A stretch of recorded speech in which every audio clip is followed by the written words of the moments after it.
Donald Trump is having a disastrous Saturday morning. He is ranting and raving like a lunatic after horrific economic data came out on Friday showing that inflation is surging.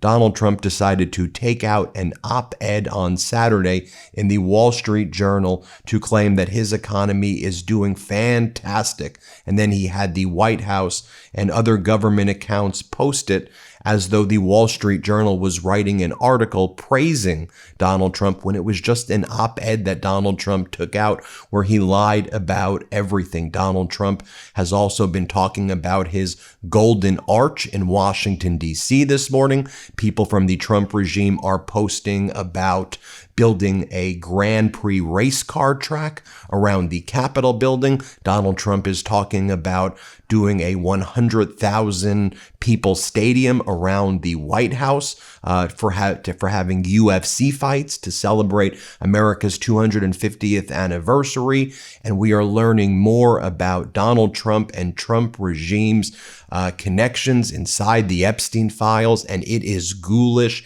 and grotesque, from Howard Lutnick to Elon Musk to Donald Trump, to Donald Trump's latest pick to become the chairman of the Federal Reserve, who was on the list to go to a party at these islands of Epstein. It is some real grim and dark stuff. Let's go through it all right now. So this was Donald Trump's op-ed that he did in the Wall Street Journal that the White House account posts as though it was an article from the Wall Street Journal, which it was not. And the White House goes, "The experts were all wrong."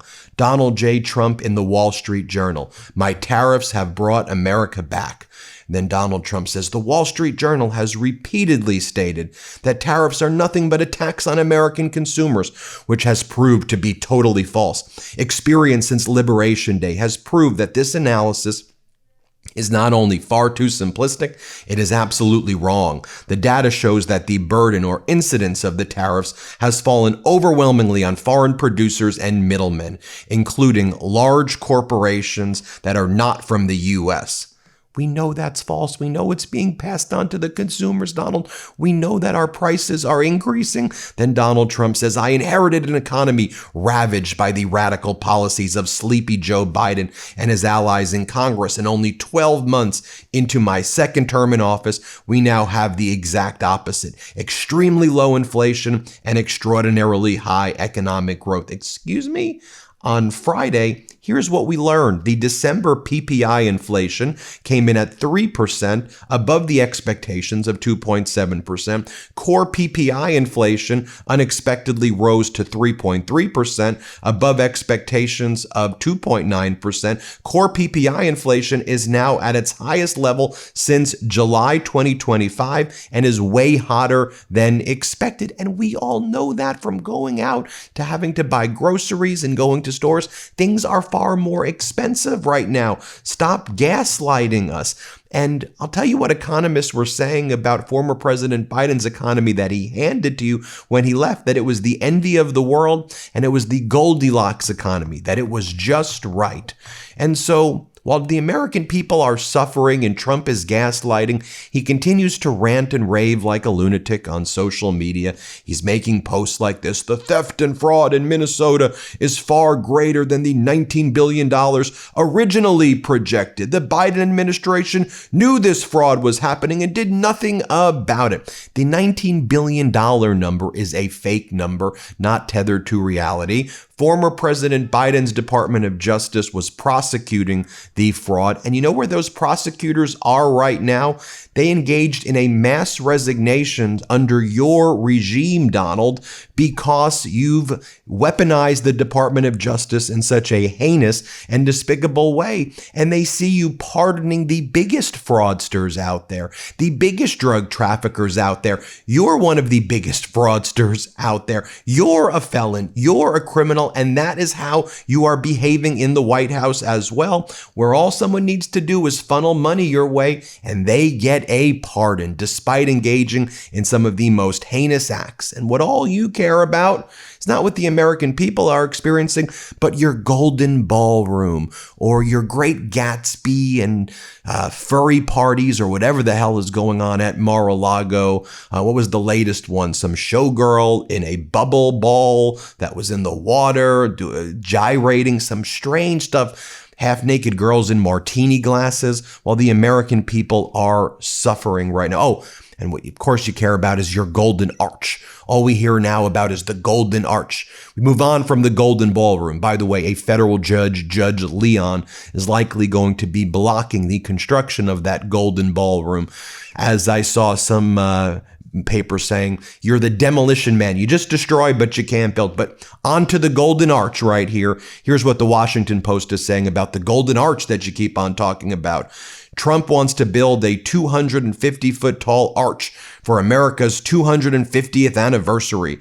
The structure would tower over nearby memorials, changing DC's skyline and blocking views of the Lincoln Memorial. It's also spooking experts who say it's just too big. And by the way, here's a photo of it right here. Fun fact, Trump's arch in Washington would be the second largest triumphal arch ever designed, as this Chris Wiki account says. The second largest ever designed after Hitler's planned but never built 383-foot arch in Berlin. As I said, the Trump regime, they keep on posting photos like this about a Grand Prix racetrack that they want to build around the Capitol building.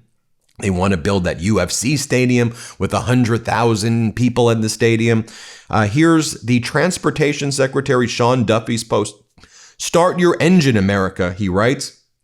Start your engine. We don't want Grand Prix racetracks in Washington, D.C., or UFC stadiums that the taxpayers pay for, or golden ballrooms or golden arches. People just want health care and good education. We want to raise our families in peace. We don't want Donald Trump continuing to provoke wars across the world. We want to be good allies to countries that have been there for us and not disrespect our NATO allies and others. That's what the American people want. We want to go about our lives and live with happiness and not have this utter chaos like Nicki Minaj in the Oval Office wearing Trump 2028 hats. The older I get, the more I find myself wanting to be more intentional about the way I live, eat, and take care of my body.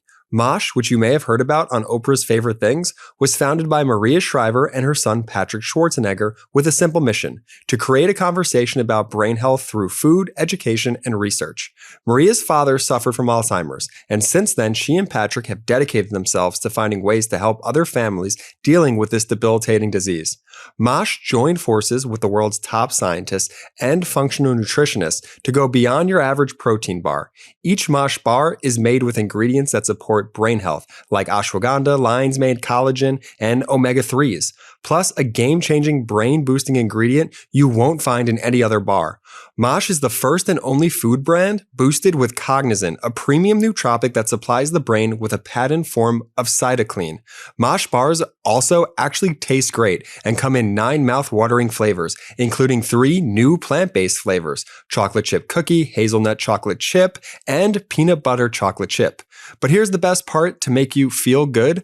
Mosh also donates a portion of all proceeds from your order to fund gender-based brain health research through the Women's Alzheimer's Movement. Why gender-based? Well, 2/3 of Alzheimer's patients are women. Mosh is working closely to close the gap between women and men's health research. I'm truly a huge fan of Mosh and their mission. Plus, it's a huge bonus that peanut butter chocolate chip Mosh bar tastes delicious. Trust me, I won't steer you wrong. You have to try it.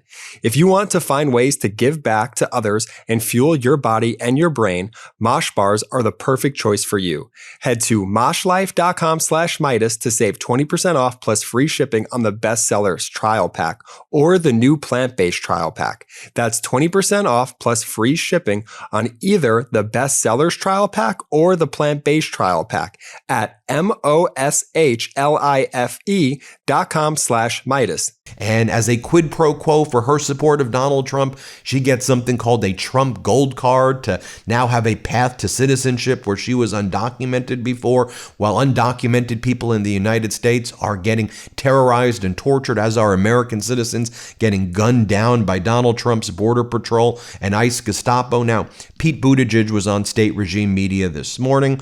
Here's what he had to say when he was speaking with Kayleigh McEnany. And Pete Buttigieg, the former transportation secretary, actually has the right priorities, unlike Duffy, who got famous from Real World Road Rules Challenge, whose priorities are building race car tracks. And I guess that's it's part of his transportation portfolio because it involves cars. Watch as Pete Buttigieg talks about how the murder of Alex Pretty has galvanized the United States against this Trump regime. Play this clip. I think seeing an American taken to the ground, having his gun removed, and then after having his gun removed, being shot in the back up to 10 times, and then having the government say that he was a terrorist all along, based on no evidence besides the fact that he was a lawful concealed carry holder.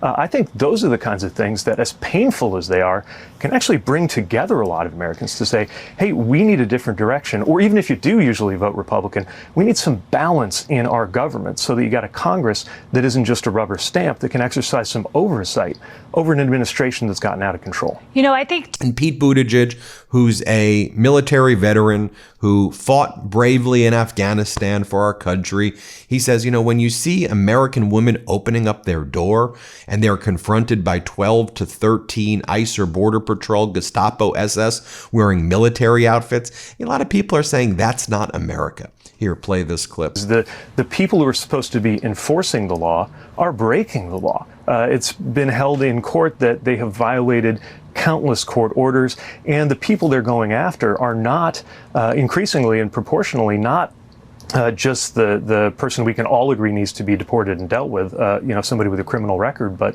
when you see a 5-year-old kid in a Spider-Man backpack being treated, being incarcerated this way, when you see people who did follow the rules, follow the laws, did everything they're supposed to, and they are still getting arrested, mistakenly deported, having their rights violated, when you see this photo of an American woman opening the door to her home and on her doorstep finds half a dozen agents, federal agents in tactical gear that is more tricked out than what I would take outside the wire when I was in Afghanistan.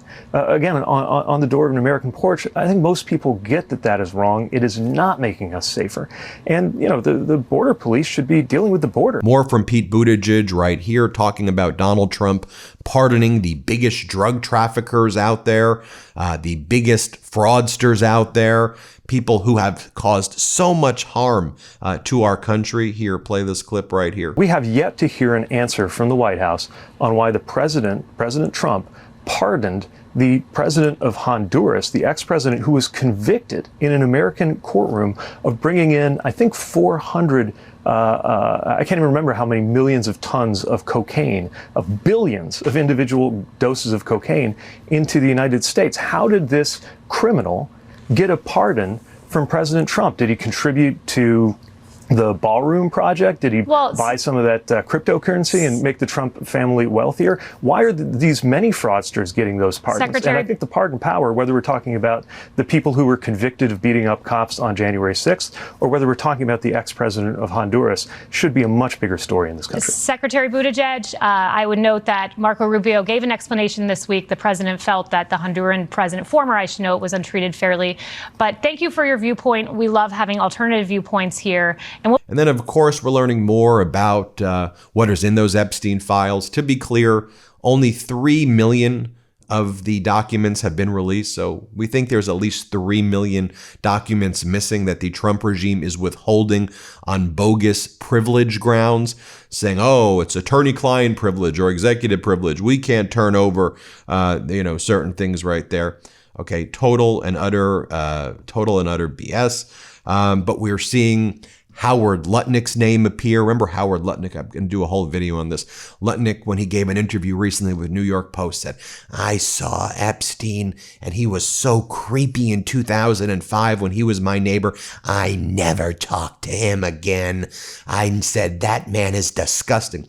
Well, there were all these emails with Lutnick and Epstein and Lutnick's representatives and Epstein's representatives. Can he come to the island? Can he bring his kids to the island?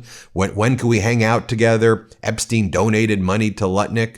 I don't know why you have to donate money to a billionaire. When Lutnick was getting an award, Epstein gave him like $50K in 2017. They were like lots of communications. So shocker, Lutnick's lying. Shocker, Elon Musk is lying. Musk is all over the emails. I mean, like, dozens and dozens and dozens of, like, Musk's like all over the thing. And Musk's like, basically, when can I come to the party? And I want to come to the island and see the craziest things. What are your wildest days? I don't want to go when it's tame. I want to go to the emails from Elon Musk are ridiculous.